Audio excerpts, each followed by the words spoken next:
Thank you for that kind introduction, Rob, and I appreciate the opportunity to speak this afternoon. I'm grateful to the Marshall Foundation for organizing today's event. It's good to see several friends in the audience, and I particularly want to recognize Ambassador Schuer, Wittig, O'Sullivan, and my good friend Dan Hamilton.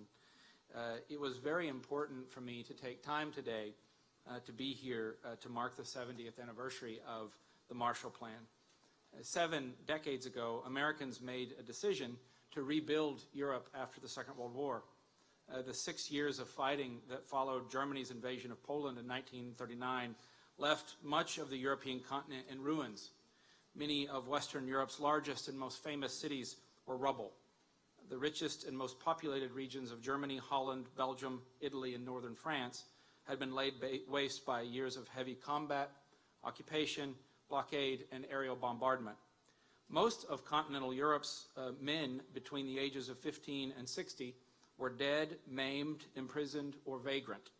A large portion of the continent's women, children, and elderly were on subsistence diets, and in many places only a few meals away from starvation. Even Britain, which had been guarded against invasion by the Channel, was bankrupt.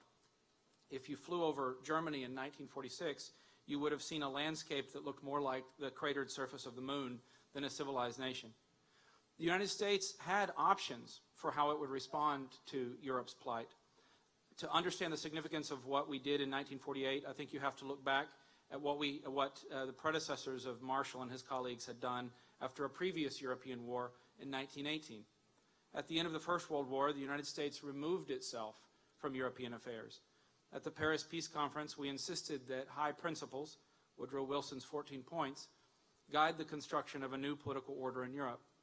America helped to create a dozen or so new nation-states from the remains of the Austro-Hungarian, Russian, and German empires.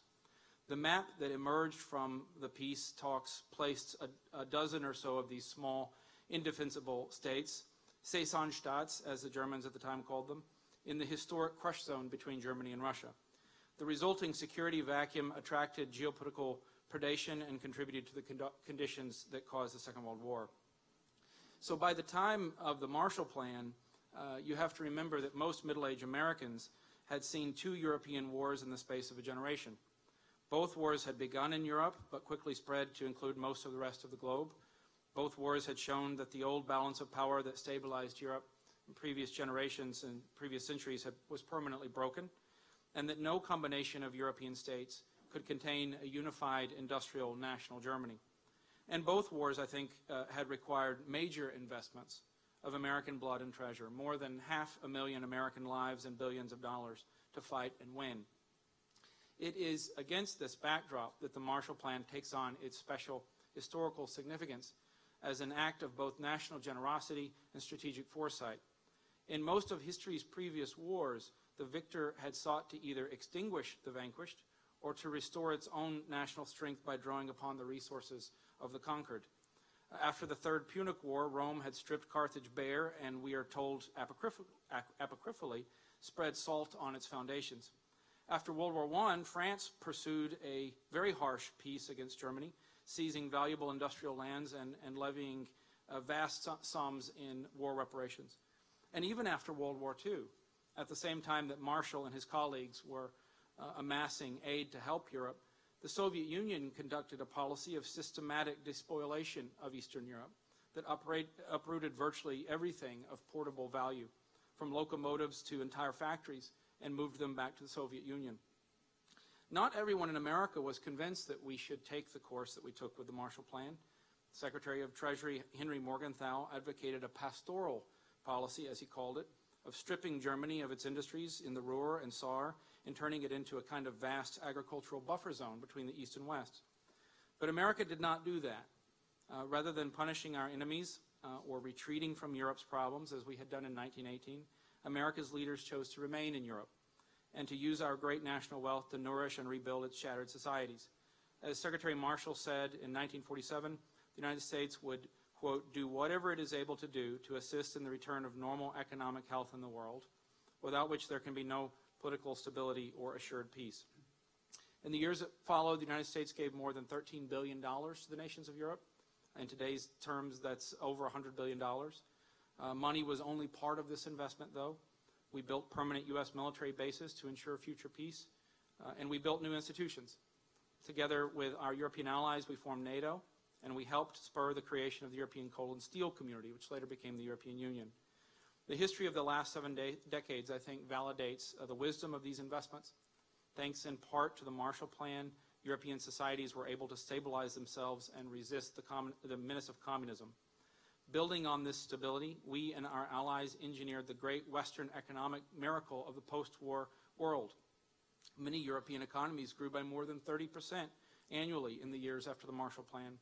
America's national wealth jumped from 200 million in 1940 to more than 500 million in 1960. And with this united strength, we resisted the Soviet Union until its demise. Today we face new threats: a revisionist Russia that invades its neighbors, props up hostile regimes, and works to undermine Western societies from within; a China that seeks to expand its sphere of influence through military pressure on neighbors and perpetuates dangerous imbalances in the international economy; extremist terrorists who plot acts of savagery against our citizens as they go about their daily lives. These problems are no less complex than those faced by earlier generations of Americans and Europeans.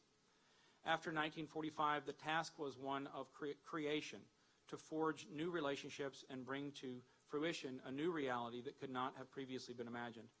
Today, our task is preservation, to rally and conserve the West as a realm of ordered liberty against threats that few would have dreamed possible in the heady days after the fall of communism.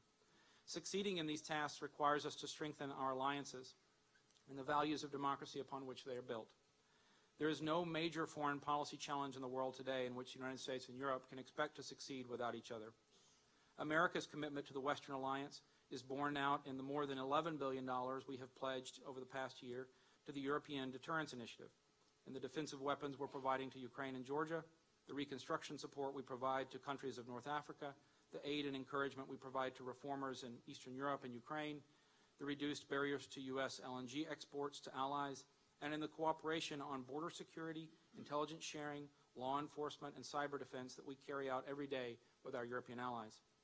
Our allies must be willing to do more. Americans cannot be expected to care and spend more for Europe's security than Europe's own leaders. We cannot be expected to be more opposed to pipelines that make Europe more vulnerable to supply cutoffs in winter than Europeans themselves. And we cannot be expected to take more seriously the growing threats on Europe's southern and eastern frontiers than Europeans themselves. In all of these areas, we must show responsibility in acting together to confront shared challenges. Commemorations like today's are important for reminding both sides of the Atlantic that Allied cohesion is of inestimable value, but also that it requires sacrifice to maintain. Our grandparents, my grandparents' generation, grasped that fact after the Second World War. It is up to us to ensure that the peace and prosperity they helped to create and from which we have benefited so richly in our lifetimes is extended to future generations. Thank you.